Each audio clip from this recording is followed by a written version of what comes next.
ทายสบายดีเออเปลี่ยนบรรยากาศเนาะเปลี่ยนบรรยากาศยามค่อยค่ำลงแรงประจำวันที่สาวเก้าเนาะของเดือน12/2025ทางประบ้านพะเลาะเราได้มาเก็บภาพบรรยากาศเส้นทางแคบของเดี๋ยวนี้ล่ะทางนี่แหละเนาะทางพ่อแม่ของประชาชนเพิ่นก็ได้ตื่นเต้นเนาะเตรียมกะเกียมสิเฉลิมฉลองแล้วกะเกียมเฉลิมฉลองอันนี้แหละวันเข้าดาวเลยเป็นการส่งท้ายปีเก่าเนาะตอนรับปีใหม่สิมาถึงในหม้อเลยละเนาะปีวัน2 วันเลยได้มาเก็บภาพอยู่เส้นทางแคบของนี่เป็นเส้นทางเพิ่นตัดไม้เด้อเฮ็ดไม้เพิ่นเฮ็ดไม้ตั้งแต่ห้วยตะคามไปฮอดท่านเมืองเก่าประทัดที่โคตะบองเพิ่นละยามพับแรงมาเริ่มแต่เดี๋ยวนี้ละเนาะ3 โมง4 โมงเพิ่นได้ออกมาเลาะลิ้นเที่ยวส้มดื่มน้ำดื่มในกินเนาะมีอาหารขายหลายแบบหลายรูปหลายการเนาะแล้วแต่ผู้ใดชอบเนาะอันใดก็มีเนาะเครื่องดื่มเครื่องกินมีสารพัดผู้ใดผมบ่เห็นละมาเด้อมาลิ้นมาเที่ยวเด้อเมืองตะแคกแขกขมวนเฮามีความเจริญแล้วน้ำใสไฟสว่างนี่คือนี่แหละเส้นทางดีบรรดาห้างร้านขายเครื่องขายของเนาะก็ตามเส้นทางย่างใหญ่กันอยู่เนาะมาดินมาชมแต่ข้าวตะกี้ล่ะมันอยู่นี่ล่ะมันอยู่เขาห้องว่าแกงม่วงเด้อแกงม่วงเลยมันก็ขึ้นกับบ้านตะแคกใต้เนาะหรือว่าบ้านเขาเลี้ยวนั่นล่ะเมืองตะแคกเขตขมวนนี่ล่ะคือแม่น้ำคลองไปเด้อภาพบรรยากาศบนยังค่อยแจ้งบ่ได้เนาะเพราะว่าซ่องสัตว์เว้นเนาะทางพ่อบ้านพะโล้เราได้ขี่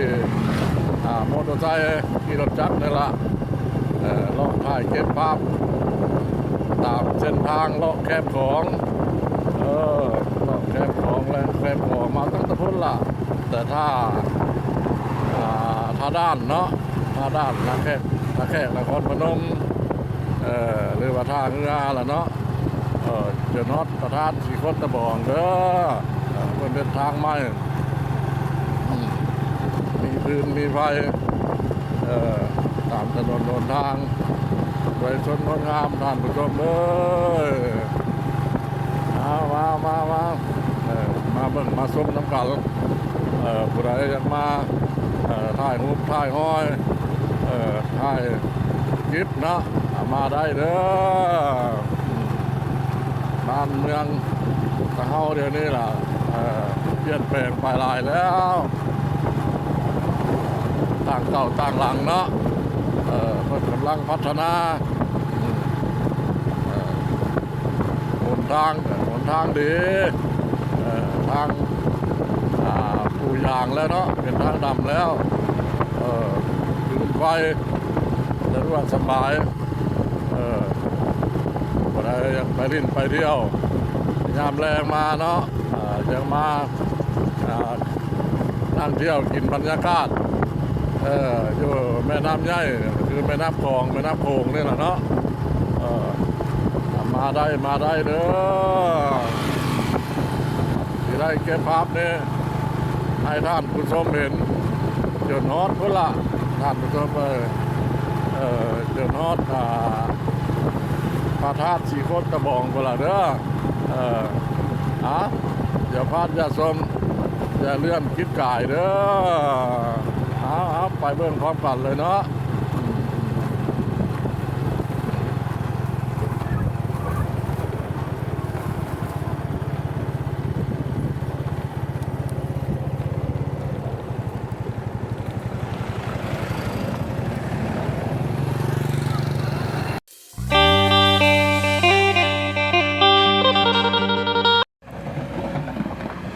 ทายสบายดี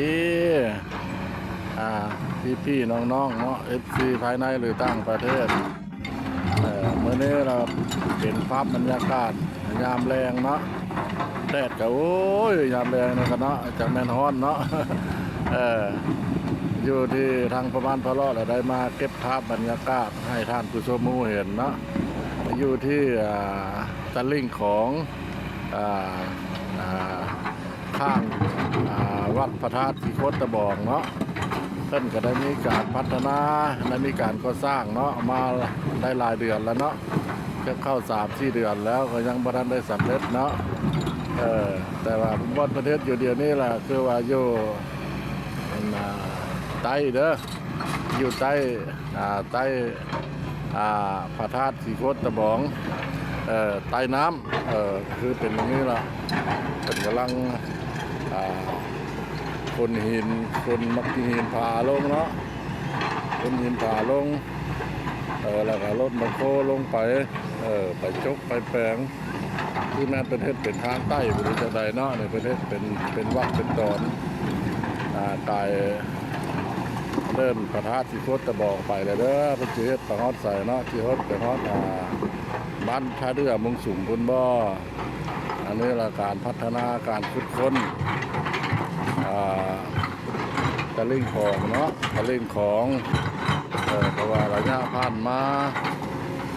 ทางประเทศลาวเรานี้ผมมีโอกาสเนาะที่ได้พัฒนาหลักกับป้าฮับป้อยให้น้ำนั้น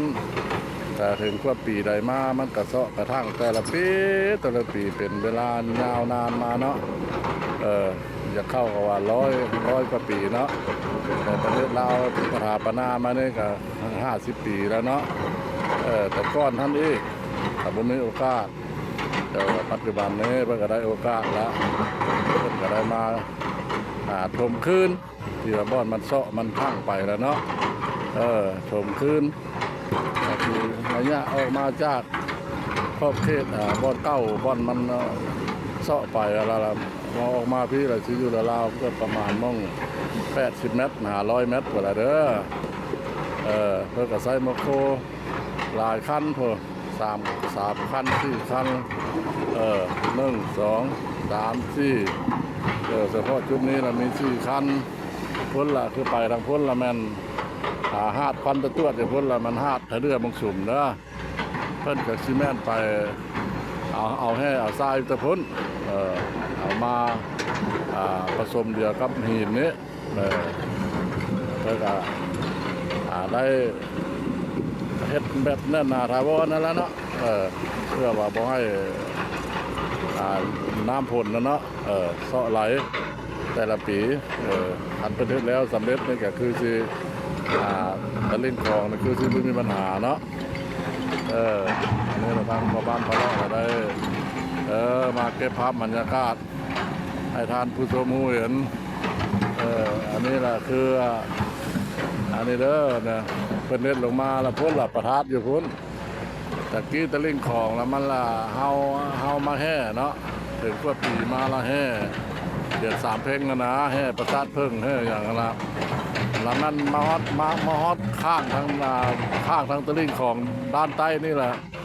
ก็ถือว่าไปบ่อยากได้แล้วแย่กันไปว่า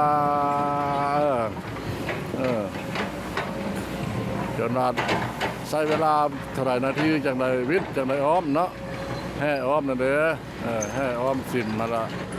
แห่อ้อมประทัดนี่ล่ะบ่อื่นละกว้างเยอะละมาอ้อมนั่นนี่ฉะนั้นปีนี้เพิ่นก็เลยได้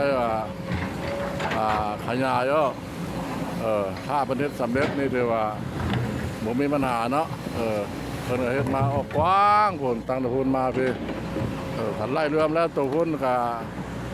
อย่างว่าร้อยปลายเมตรพุ่นละท่านผู้ชมเลย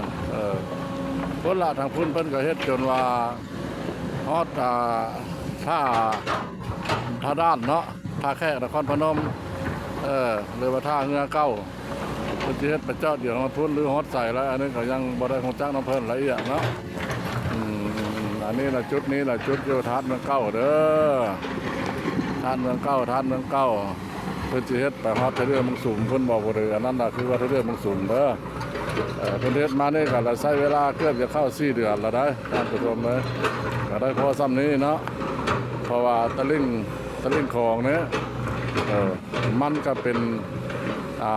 สูงแล้วเนาะสิว่าแล้วเนาะความสูงแท้ระดับน้ำในความสูงนี่ก็โยจะเข้าว่าคำบ่ฮอดโลจักหน่อยพุ่นละเนาะมาเนี่ยเจ้าเอาดินดาวหินมาใส่เลยครับเพื่อมันสิเพียงฟักเข้ามัน ใช้เวลาประมาณธรรมดาแหล้ว หินผู้หินผ่ายันเม็ดอยู่ผู้หน่วย1 2 หน่วยเนาะคันบกว่าเนาะท่านผู้ชมเนาะมาเบิ่งมาชมน้ำกันเด้อเฮ็ดจังไดก็เฮ็ดเนาะถึงกดถึงเกณฑ์ถึงเวลาแล้วกันว่าละเวลานี้ก็สมัยนี้ก็สมัยพัฒนาเนาะ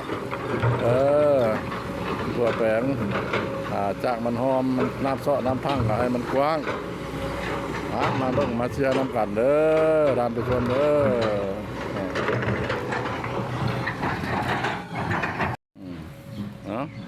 อันนี้แหละคือว่าหินผาเนาะหินผานี่เพิ่นก็เอามาบ่ได้ไกลเด้อเพิ่นละกายทำแอ่นไปบ่อนเพิ่นมีโรงงานระเบิดหินนั่นล่ะเพิ่นมาเฮ็ดแห่มาอย่างเฮ็ดหินมาบดเป็นหินมาครอบมันเลยบาดนี้เราเพิ่นละไป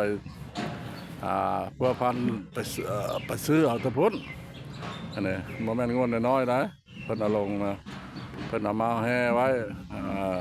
แล้วเพิ่นก็เอาลงไปนี่ลงไปรถมังโคนี่ตักลงถมเพิ่นก็ใช้เวลามาตั้ง